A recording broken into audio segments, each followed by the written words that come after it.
Welcome to Sara Gonzales Unfiltered. I am very excited about today because I have two of my favorite gentlemen, one of whom I feel like it's been a while since I've seen you. Steve Baker, of course, Blaze Media's investigative journalist. That's because you went out of town.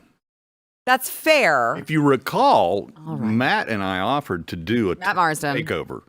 We were going to do a show takeover. Yeah. I was fine with it.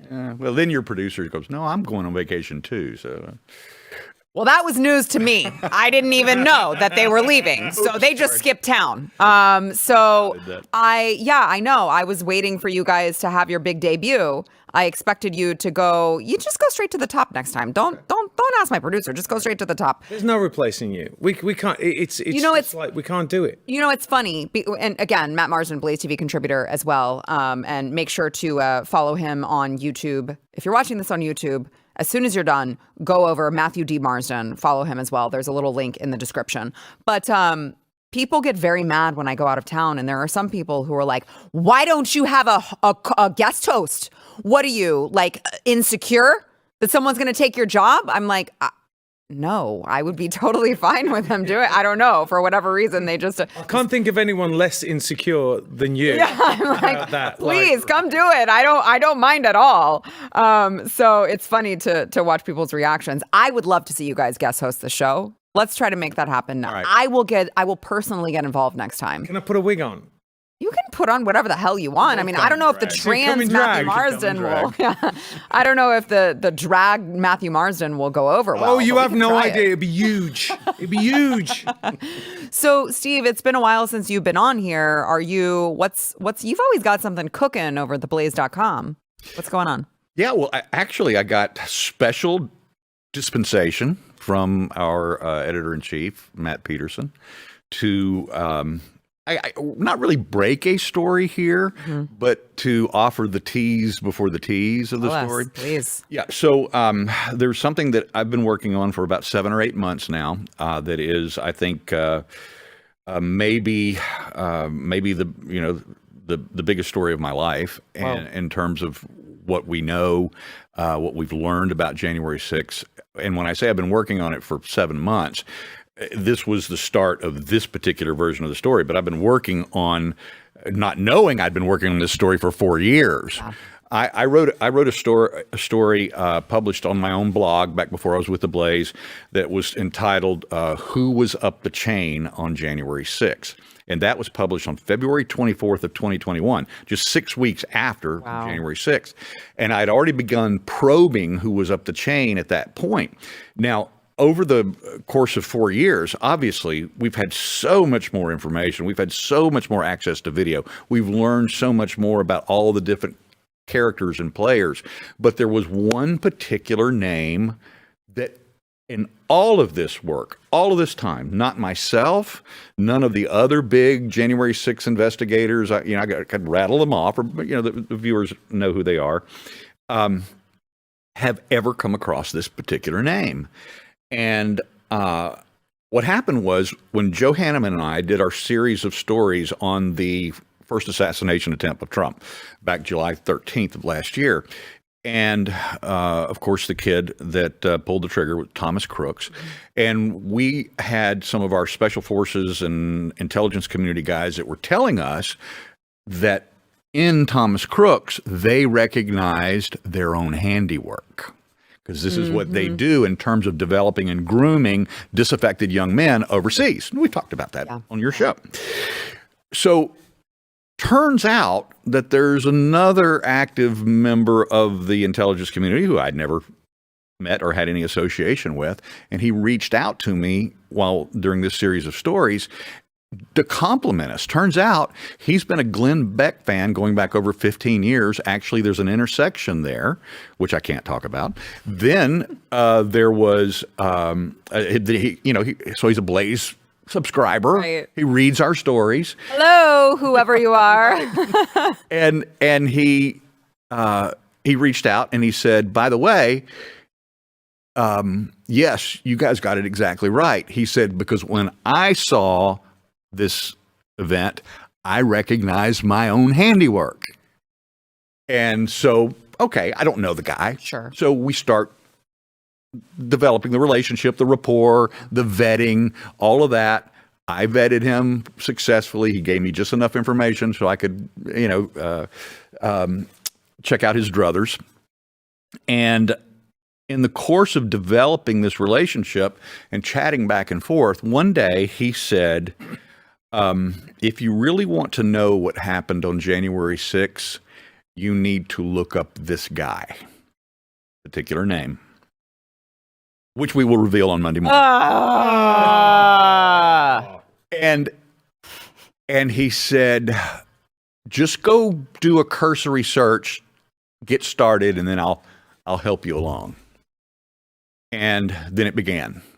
So turns out that this guy was one of the principal organizers of Occupy Wall Street, going back, 12, 15 years ago, however long ago that was, 2011, 12. And then he progressed to the point where he was ultimately caught in a Project Veritas sting in 2016, where he admitted to being the one, it was his group of guys who caused the violence at the Chicago Trump rally, which had to be canceled. It was the one rally that he had scheduled that on the day of the event, because it was so thoroughly infiltrated on the inside and the violence on the outside of the rally. And he said, yeah, those were my guys. They caught him on camera. And then he also went, nobody's supposed to know who I am. And then fast forward, and we end up discovering that he has a life, basically, since Occupy Wall Street at least, his career has been as a professional agitator, disturber of GOP events, riot starter, activist extraordinaire. Okay. All right. Okay. And then we get to January 6th.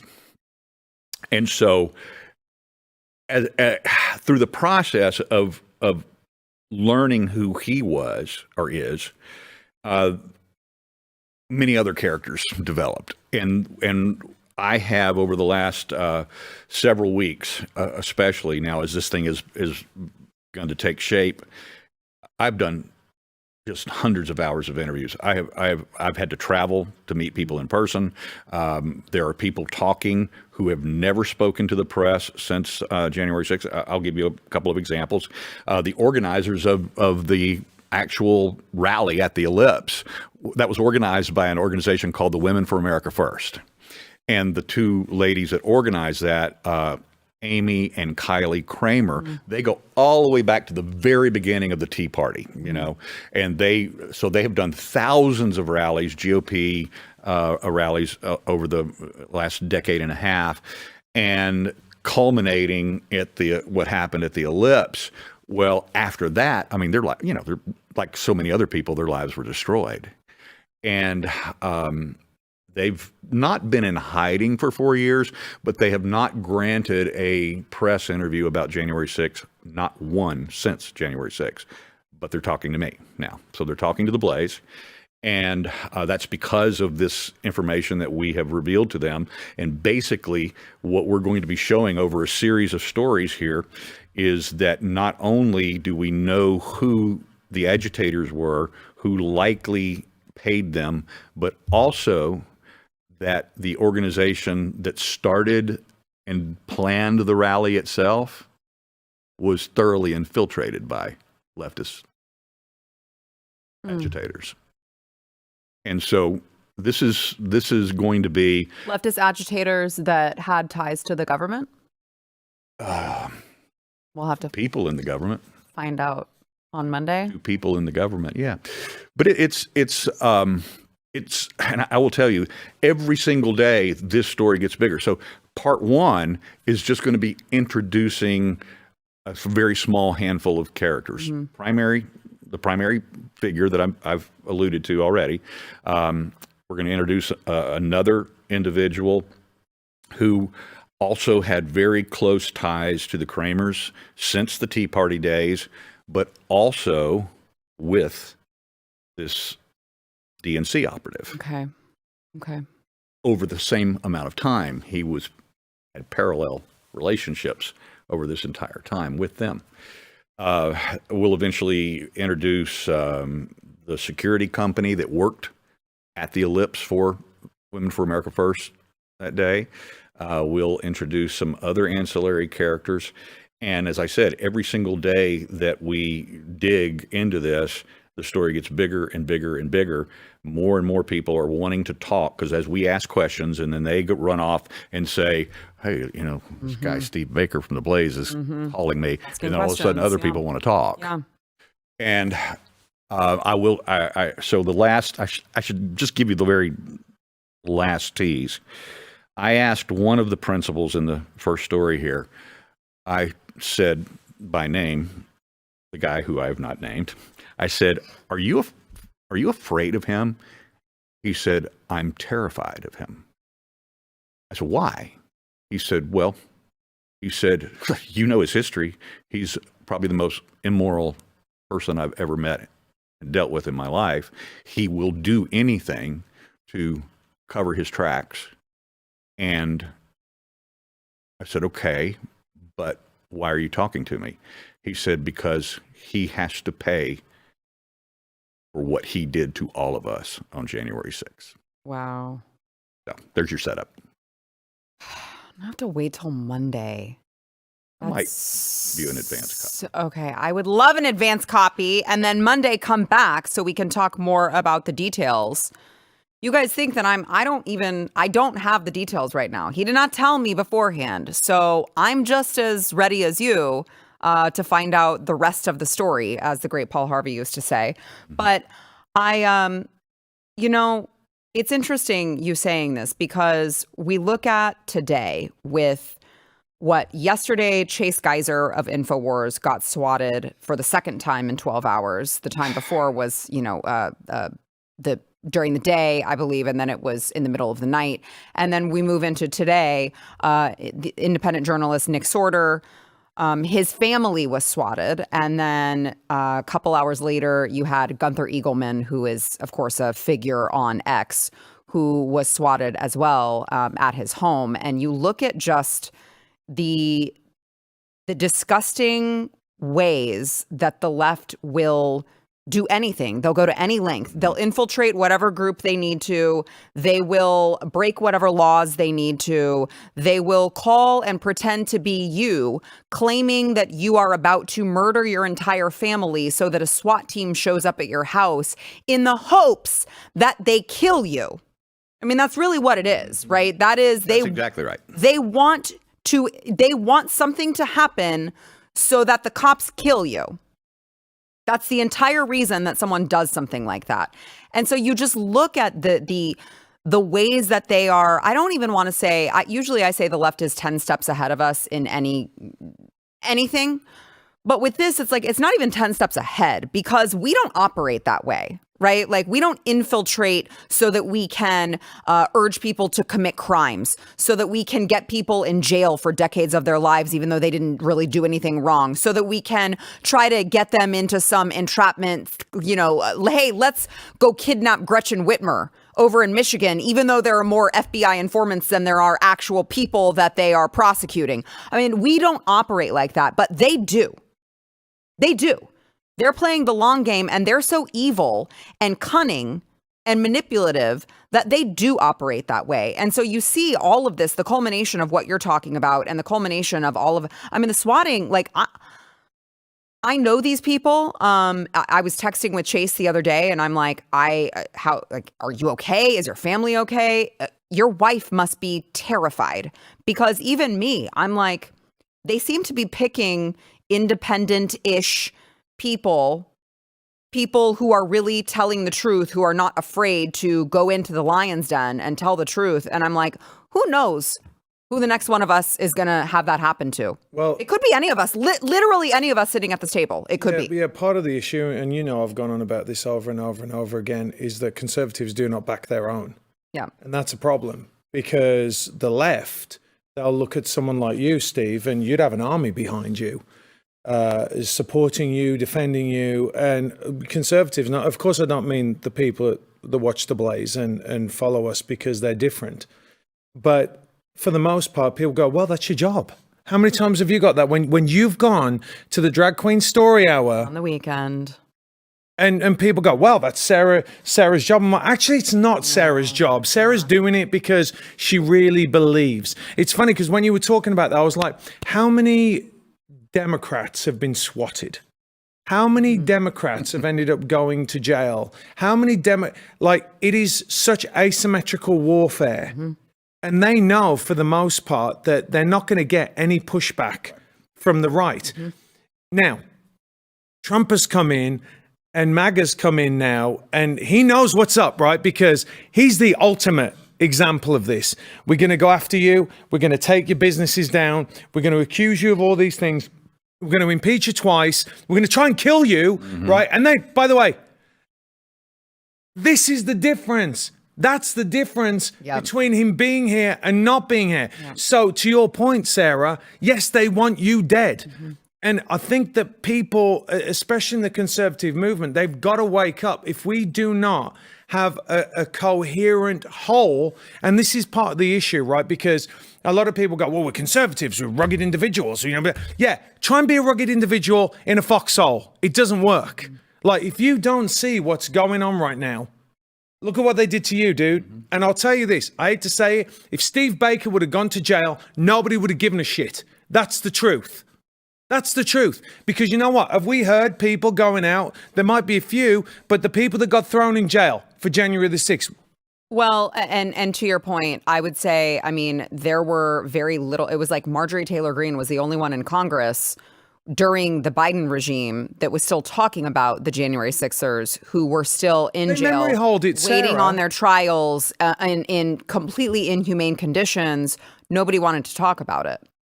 They memory hold them. The same thing's going on right now over in the UK with Tommy Robinson. Right. He's in solitary confinement. They're trying to make the guy mental. This is a global thing. It's certainly a European thing, right? And people are looking to America right now and they're going, please save us. Like, please get back. Please do. And this is why, if it wasn't for some people like Steve Baker, January 6th would have been memory hold and we'd be moving on because nobody wants to bring that up anymore. And it's really, really important. It's the same thing with COVID, Steve. Like, who's been arrested for the COVID bullshit that we had to deal with?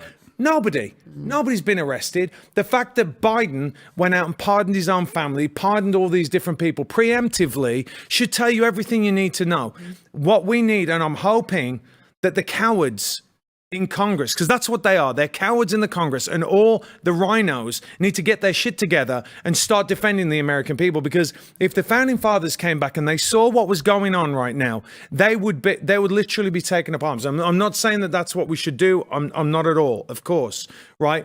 But how long is it going to go before somebody answers the door and gets shot in the face? Yeah, that's what's going to happen. It's going to happen. Like I said, it was the difference between this and this that stopped utter chaos. And that would have been chaos, by the way, all over the world, not just here. So we've got to take it really, really seriously and do things like share Steve Baker's story, follow him, you know, follow Sarah, go support those that are out there doing this. Because like I said with the thing when X went out the other day, if they take X down, where are you going to go? Yeah. Right. Yeah. You know, there was a story yesterday, came out, CNN ran it, real quick blurb, talking about memory holding. The GOP is now fighting against the new committee that was established and announced, and the press release was released by the Speaker of the House, Loudermilk's new committee, which was going to be a subcommittee under Judiciary, to finally do the investigations into January 6th that we've been expecting. So the 4 years worth of work where we finally have control now of both houses. Yep. We finally have the presidency. Yep. And the Supreme Court. Ish. And we finally have it, and we can do it, and we can advance. And we've got the guys inside the FBI. We can go pull the files now. And Speaker Johnson's office is trying to block what they could do. You're kidding me. They are trying to narrow the focus of what the committee is allowed to do to just these 2 or 3 specific things. And that was reported by CNN yesterday. Oh my gosh. And I can tell you that I have been in talks with the people on both sides of this problem, and there is a problem in the GOP. There's something they don't want to know. And one of the things that's going to happen in our investigation here, the series that we're starting on Monday, is there going to be some names that people don't want to hear. They're going to be uncomfortable with that. I think all of us are going to be fine with what we're going to talk about, but it gets way too close to home. Wow. Yeah. You know, you do all this work to win, and for what? For what? Who needs enemies with friends like these, as I say so often, way more often than I'd like to. All right, we've got to take a quick break, and then we will be back with more. First, we want to thank our sponsor, Bank on Yourself. So listen, Bank on Yourself is there for those of you who maybe you've been told to, hey, go max out your 401k and your IRA. And by the way, after you do that, you're going to have to beg for permission from the government to use your own money. If you don't like that plan, if you're like, that doesn't sound fair, go talk to my friends over at Bank on Yourself. It's a proven retirement plan alternative that banks and Wall Street, quite frankly, really don't want you to ever hear about because it gives you guaranteed predictable growth and retirement income. And so whenever markets tumble, your plan is not going to go backwards with Bank on Yourself. Your principal and growth are going to be locked in. It is tax-free retirement income. And listen, that's going to give you peace of mind. I talked to these people. I was like, how? I went like this. I don't believe you. How do you do that? And then they told me, and I was like, oh, wow, that is actually brilliant. And I'm just telling you guys, all you need to do, go get a free report. It's totally free. It's going to explain to you how you can bank on yourself and enjoy tax-free retirement income, guaranteed growth, and control of your money without asking the government for permission to borrow from yourself. Go to bankonyourself.com/unfiltered. Get your free report over at bankonyourself.com/unfiltered.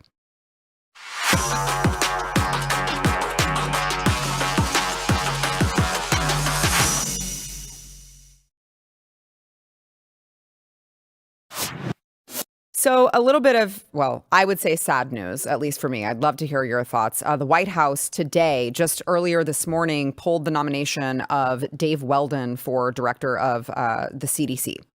And this was all very last minute because they were set to vote on everything. And they didn't give an official reason whenever they released the news. But all of the articles that I read said that according to sources, he didn't have the votes in the Senate because of statements that he had made in his past with questioning vaccines.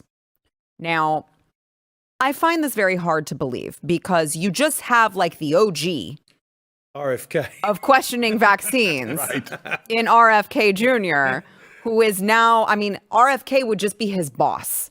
So like the big boss is the questioner of vaccines, okay? And I say questioner with like a capital Q, okay? Because like that's his title. That's him. I'm not going to use the term anti-vaccine because that's not true, and I'm not going to buy into leftist rhetoric on that. And so it's very hard for me to understand why they did this. I was very excited about Dave Weldon at the CDC, and I'm very, I don't want to say concerned, but I'm very aware and cognizant of the need for someone that is similar to Dave Weldon, or at least someone who needs to be, someone who is going to do what RFK Jr. tells them to do rather than fight him. And so I just want to look at, they say it was because of his past. So I want to go through some of what he had to say, and I want to get your take on whether you think, hey, he was just some major quack, okay? So we should just write him off. Or actually, he had a point. He was a doctor, is a physician, was a former congressman, and I believe an Army vet. I know of a vet. I believe it was the Army, an Army vet. And when he served in Congress in 2007, he introduced the Vaccine Safety and Public Confidence Assurance Act, where he stated several issues relating to vaccine safety have persisted for years. The response from public health agencies has been largely defensive from the outset, and the studies have been plagued by conflict of interest. Any issues thus far, guys? Still right. Okay. Legitimate questions persist regarding the possible association between the mercury-based preservative thimerosal and the childhood epidemic of neurodevelopmental disorders, including autism. I don't see a problem yet. Okay.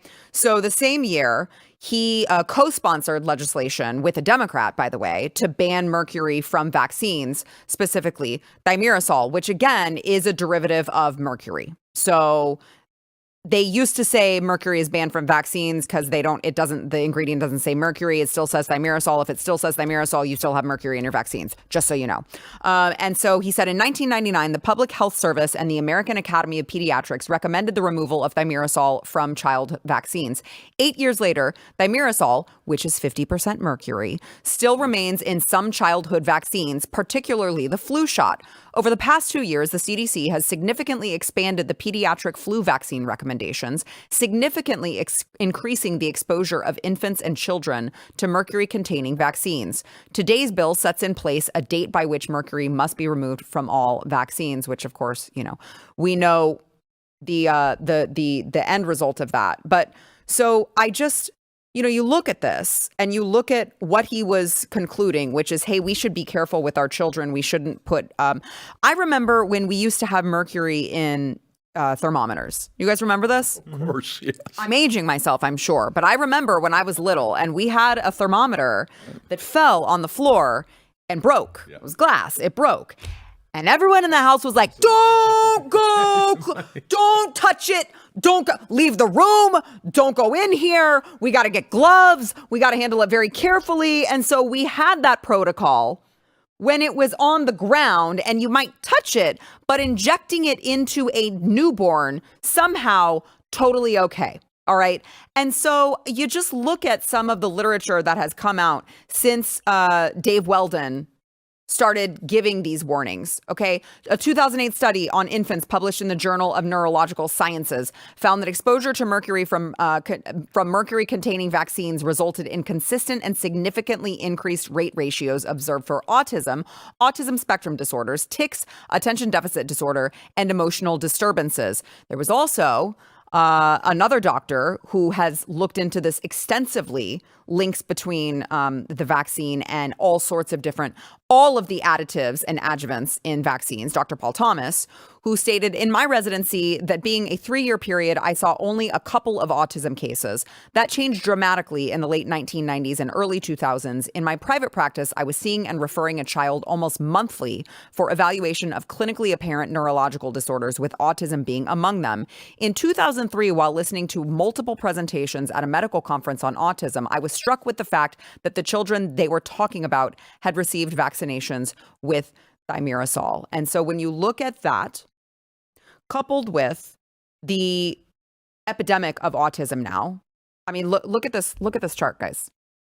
This is 2000. You start at 2000, it's 1 in 150. And you go to 2020, it's 1 in 36. If you go to 2025, it's worse. We don't have the numbers. I can tell you it's way worse. Look at that. Look at how that tracks. Okay. And in boys, it's worse. So you have all of these studies that have come out and have, I don't know, I would say that that's enough to question. Same thing that Dave Weldon is saying. Hey, maybe we should look at this, guys. Maybe it's a bad idea to put something like mercury in vaccines that you're injecting into young humans and then be like, no, it's totally fine. And so I just have to ask, like, I don't think Dave Weldon was off base for saying the comments that he said. And now all of a sudden we have to figure out who takes Dave Weldon's spot now, because we know that we have already, like, we are in the driver's seat now. We are perfectly positioned to finally, I don't even want to say solve the health crisis, because it's going to take more than 4 years to do that, but to at least put us in a good spot to do that with RFK Jr. You've already got moves being made with RFK Jr. meeting with Big Food. You've got Utah becoming the first state in the nation to ban the addition of fluoride to their public drinking water. And so it's like, I don't want to call this a setback, but I do want Americans to be aware that we really need someone else who is Dave Weldon adjacent to come in and take the spot at the CDC. Remember, the CDC, who between the years 2020 and 2024 completely devastated this country because they don't care about your health. So I'm frustrated. Not at all. In case you couldn't tell, Steve. Look, just aside from the mercury thing with the thermometer, you're told not to eat too much tuna as an adult because of the mercury. Well, pregnant women in can't a fish. Eat it. Yep. Right. Yep. Pregnant women are not supposed to eat it at all. So that's the first thing. Secondly, I don't give a shit whether he's got the votes or not. This is MAGA. We need to push it through. Right? We should be saying, no. Exactly. You are going to give me the votes. Right? So I don't want to hear any of this BS, oh, we can't do it. That's now where we got to start like putting our foot down, putting our feet on the necks of these people and say, no. This is who we want. This is RFK wants. He goes through. Right? Because the truth of the matter is, Sarah, is if you're looking in that vertical, right, we don't need any blocks. Right? Because what that does, it slows us down, and it doesn't matter if it's, let's just slow down on 6 months on that, and then 6 months, all of a sudden it's over, right? And we haven't moved forward. So this is, it's absurd. And look, my trajectory on this, like I think COVID woke a lot of people up. I went and did the movie Protocol 7 that you should all go and see. Honestly, it will really open your mind about these things. Tell them how to see it. You can go look at Protocol 7 movie or at yao.tv, I think it is. Yeah, there you it's go. I don't know. You can find it, like Protocol 7 movie. He's an actor, not a marketing guy, Not okay? a lot up here. There's not, no, but that was a real, like, red pill moment for me. And I remember going to, my pediatrician in California, who was an old school Jewish doctor. Right. And he would not prescribe you something if he could get away with not doing it. I remember going in and he goes, this is honestly no joke. He goes, because you don't think of this as a parent. He goes, okay, well, we've got these vaccines and these are the ones with the mercury and these are the ones with not. Which ones do you want? I was like, what? Why is that even a thing? Right. Why is that even a thing? I was like, of course, the non-mercury one. And I'll tell you right now, my youngest child, no vaccines. None. And again, I'm not an anti-vaxxer. I've got all my vaccines, my kids, apart from COVID. There's something seriously broken. And until we address it, I just don't trust any of them. I don't trust any of them on anything. And we saw the CDC lied. It lied to, no, you can't pass on, you can't transmit, or it was all a lie. It was all lies. So until they clean it up, I'm not taking their word for anything, and it's massively concerning. There's nothing wrong with what he said there. Absolutely nothing. And if whoever's coming in now, you know what? It might be Andy Wakefield. Yeah, right. Wouldn't that be Only great? in my dreams would it be Andy Wakefield. Imagine if it was Andy Wakefield. You'd be like, I can't imagine, because that would break my brain. That would be the most amazing thing ever. It gives me pause. I'm like, what the hell happened? I mean, we deserve an explanation for exactly why you guys pulled him at the last minute, with reports that, we didn't have the votes because he questioned vaccines. Like, hello, do you got, knock, knock. Do you know what time it is? Do you realize that your entire constituency right now is questioning vaccines? it's a win. It's it's the two biggest regrets I have as a parent is my divorce and how that affected my children, and that I don't know what effects that those vaccines, because they were both born in the 90s. We weren't completely unaware, not educated on this, and both of my children have neurological issues that they've had to deal with. Not autism. My daughter is actually technically disabled because of peripheral neuropathy. You don't see it. She functions, looks normal, but she's in pain 24 hours a day, nonstop.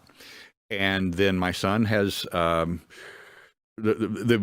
worst case of ADD combined with OCD you have ever seen in a human in your life.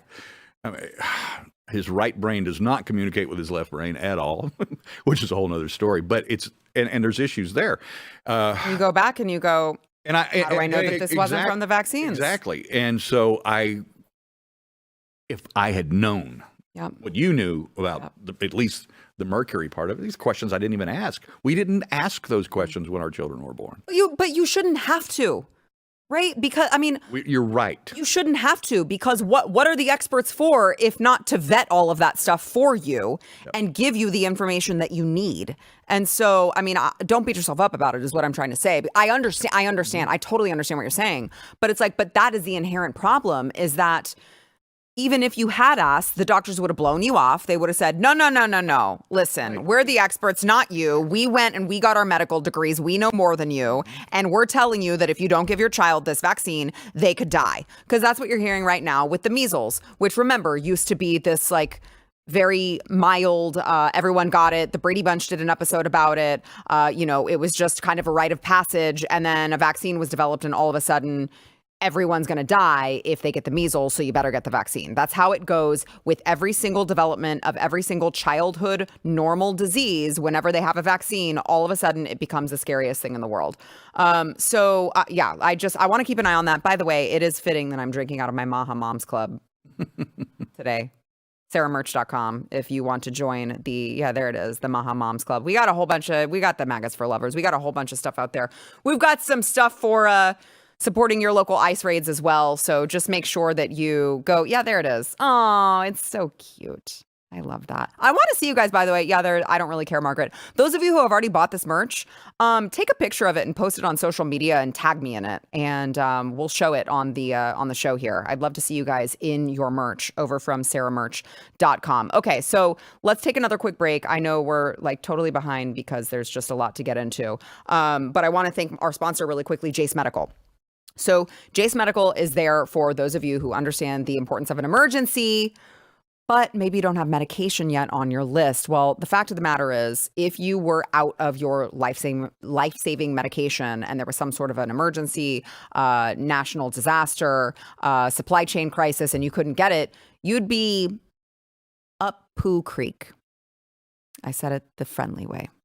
You don't have to censor that. You're welcome, edit. Okay. So that's what the Jase case comes in for. It is 5 essential life-saving antibiotics that treat the most common and deadly bacterial infections. And they have add-ons. So you can get add-on ivermectin. You can add on an EpiPen. You can go on there, customize it however you need for your family. They're also, they have a giveaway right now. So you can go to jase.com, enter their giveaway, and purchase your own case while you're there. You can enter promo code Sara at checkout for a discount on your order. That is promo code SARA at jase.com.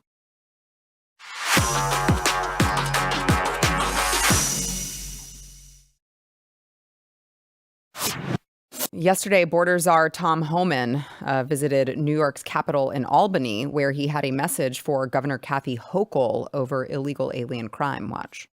Let's talk about the green light law. Let's talk about your governor. Your governor who stayed on national TV after NYPD were assaulted by illegal alien gang members. You had a woman burned alive by illegal alien on subway. Your governor stands on national TV. I think criminal aliens should be deported. What's one of the first things she do? She goes down to New York City and tries to fire the mayor who wants to help me find public safety threats.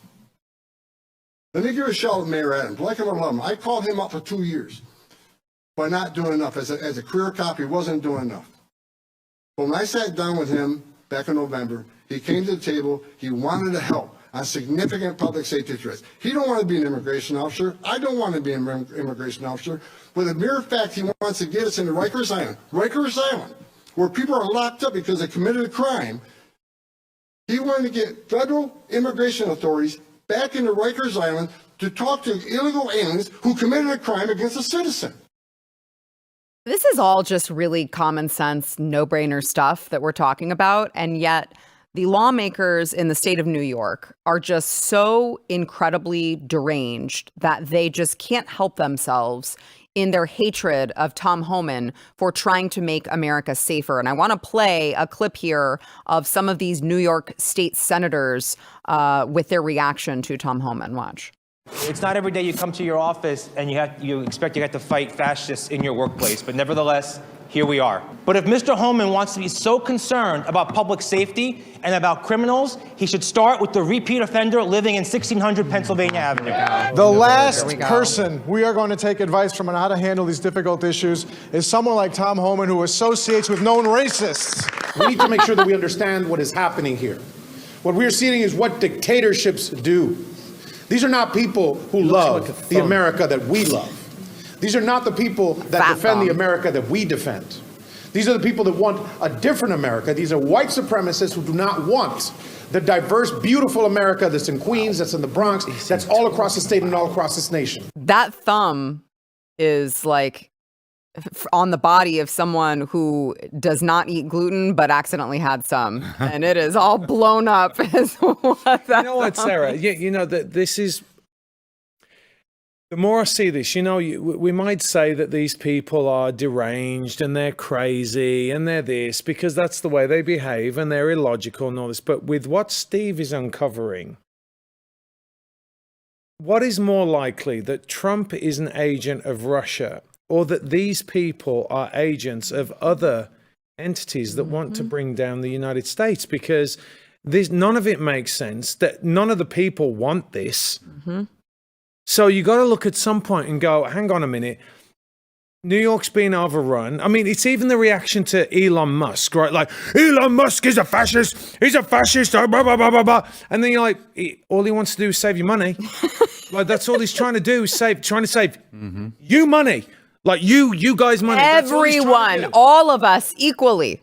All of us. That's all what he's trying to do. Yeah. I mean, the dude is like donating his time from making rockets that are going to go and save people, by the way, from giving Starlink to people that couldn't communicate. By the way, he gave Starlink to the Ukraine. Yes. Right? And somehow he's some Russian asset that, you know, is a fascist Nazi because he did that gesture, right? That we've got like multiple different examples of Democrats doing the same thing, including all of them, all of them. Right. And but so I am getting to the point now where I'm looking at all of this. It has to be coordinated. It really has to be coordinated, even if you're getting morons in that are puppets. It is coordinated. And I know they said, like, if you're going to take down America, you're going to do it from the inside, right? Everyone's like, oh, Russia. Russia's like this. We you know, for the most part. Russia's like, we don't have to do any of that. We don't have to do anything. But they're not pointing to China. But the overarching thing is these people that hate America, they hate the culture, American culture. They hate what we stand for. And so if you look at it as a whole, this is completely undermining America. And they are getting panicked because, number one, their funding's going away, right? Because it was this kind of like you said, like money laundering system, really, where they're giving money to some people. This person spends it on this. And then it all kind of comes round. And then, like you said, like Tom Homan said, they set fire to somebody on the tube the other day. And nobody is, whatever. And that guy wasn't illegal. That's racist. They're doing very very insurrection-y things too, as they are. I mean, every government building, they're just storming it, and of course, obviously, disrupting businesses, particularly Tesla. They're burning down dealerships and cars, and this is happening, you know, back in your homeland as well. But it is the process of the left, and as you said, they may have that thing that they want to call us every time, the white supremacists, the racists, that whatever. But the reason why they are so consistent with it, you know, Rush Limbaugh used to say that they would get their facts every morning, what they were supposed to say today. Well, now it's an email, and we know that both cases are true. Yep. This is what's happening. Sometimes they're so obvious about it that we get to overlay 23 of them reading from the exact same script, the same email. But that's exactly what they're doing. So when they walk to these microphones, it sounds the same every time because that's what they got in their email that morning. And this is what we're supposed to say. And it's all coming from the same place. The same people are directing, the same guys that are burning down Tesla dealerships, same people that are delivering those emails. It's all coming from the same place. Yep. Let's play. I want to play, before we have to go to break, I want to play one more clip here. Tom Homan, who, did you guys see him walking past all these deranged lunatics, like lunging at him and yelling at him? And he's just like, I'm just hungry. I'm going to eat my apple. This is great. So good. There he is. All right. Just smile on his face. Okay. All right. Hello, my adoring fans. It's because you're dealing with a real man. Like, he's got a job to do and he doesn't care. Yeah. He just... It's so good. So amazing. So, I mean, this goes on. We don't have to keep... We don't have to keep show the whole thing. You get the gist of it. It was just like, I'm just gonna eat my apple. I'm just hungry. It reminds me of what was it? A Canadian politician, Pierre Paul. Right. That guy. You try saying that 3 times fast.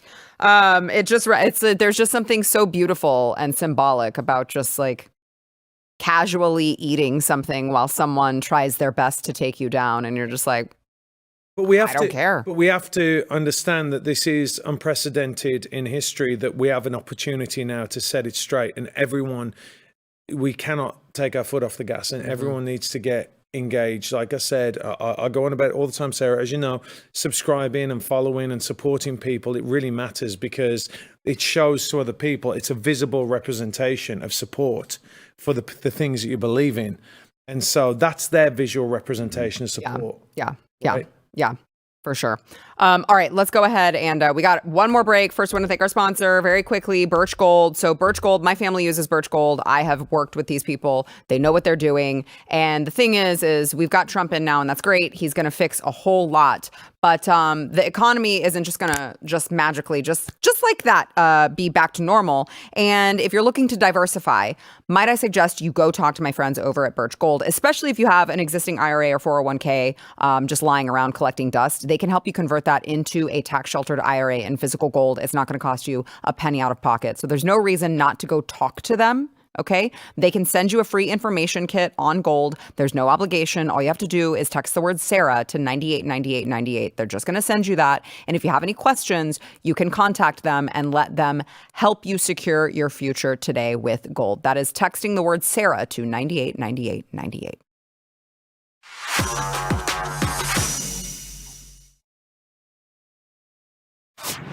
We played a clip yesterday of President Trump talking to the Prime Minister of Ireland about Rosie O'Donnell. And there was another clip that I want to play here. It was so epic. With Vice President JD Vance, who was dressed for the occasion. And I want to show you Donald Trump's exchange with him during that press conference. Watch. By the way, I have to speak of inflation. I love these socks. What's with these socks?